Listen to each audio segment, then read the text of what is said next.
ये साधारण बात नहीं थी मेरे भाइयों। ये निर्णय करना बहुत कठिन था, और कठिन इसलिए भी था कि आदिवासी पार्टी और कांग्रेस पार्टी का जो पूरे 2-3 स्टेट्स में बात चल रही थी, उसमें कई तरह की अड़चनें आ रही थी।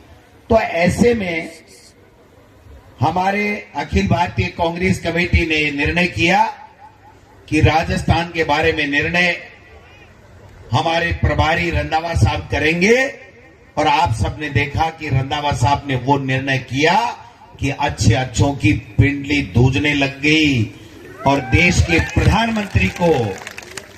प्रधानमंत्री को यहां आकर के एक ऐसे भाजपा के प्रत्याशी का समर्थन करना पड़ा जिसको जनता नकार चुकी है, उनका समर्थन करने के लिए आना पड़ा।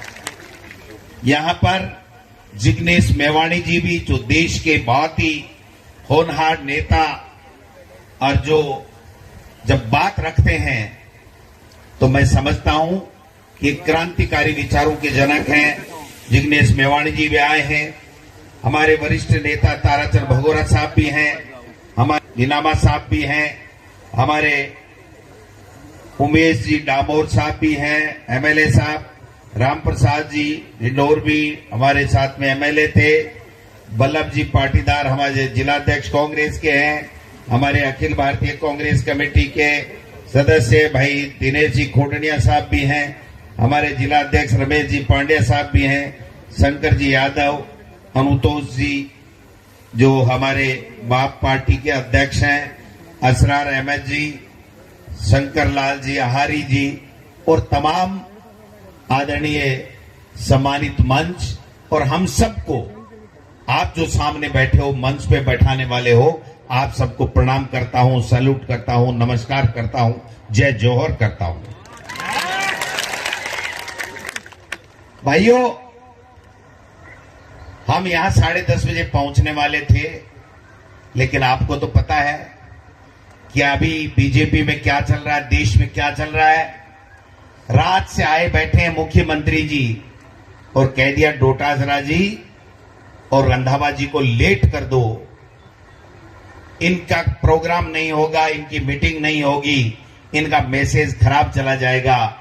लेकिन उनको ये पता नहीं कि ये आदिवासी हैं, ये अंग्रेजों के सामने भी नहीं झुके, प्राणों को बलि देकर के, प्राण न्योछावर करके भी देश को आजाद कराया।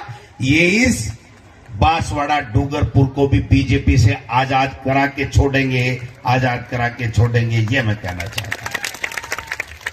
ज्यादा लंबी चौड़ी बात नहीं करूंगा। देश के प्रधानमंत्री ने ये ठान लिया है कि भारतीय जनता पार्टी का अगर तीसरी बार राज देश में आ गया तो न तो आदिवासी बचेगा, न ये देश बचेगा, न ये लोकतंत्र बचेगा, और न बाबा साहब का दिया हुआ संविधान बचेगा। ये तय कर लिया देश के प्रधानमंत्री ने। और आपने देखा हुआ कि वो जिस प्रकार का भाषण देने लगे पहले फेज में, उनकी हवा उड़ गई।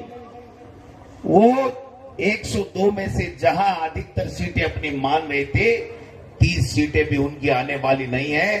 और पूरे हिंदुस्तान में 4 जून को आप देख लेना, वो 150 के अंदर रह जाएंगे, 150 के अंदर रह जाएंगे।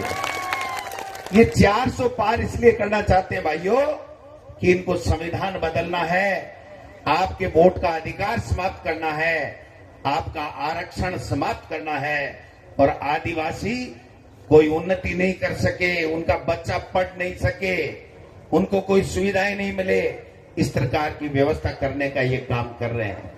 इसलिए हम लोग आज स्पेशल चला के हमने कहा नहीं आना है, क्योंकि एक भ्रांति फैला रखी है कि साहब पता नहीं कांग्रेस में क्या है, क्या हुआ, क्या नहीं हुआ।